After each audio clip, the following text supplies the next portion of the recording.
Yeah, this is your room. Hope it's to your liking. View of the English Riviera down there behind the trees. This is your bathroom. Here we are. Oh, light's not working. I'll just fix it. Have you had a tiring journey?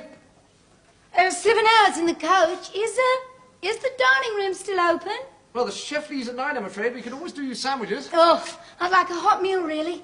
Is there a restaurant near here? Well, there's an awfully good little Welsh place, Leek House, about 5 minutes' walk. You'd have to go straight away. Oh, that'll do fine. Just turn left out of the gate and straight on, and it's on your right.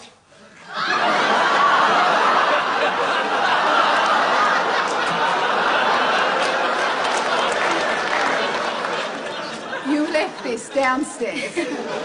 Sorry, I was trying the switch. I'm sorry. Sybil, I'm sorry. I didn't know she was there. I was trying the switch. It's pathetic, Basil. No, look, Sybil, I was reaching round for the switch. Don't bother. Look, the lights won't work in the bathroom, right? Okay, so I went in, checked the fitting, which was loose. I've read about it, Basil. The male menopause, it's called. Oh, and one word of advice. If you're going to grope a girl, have the gallantry to stay in the room with her while you're doing it.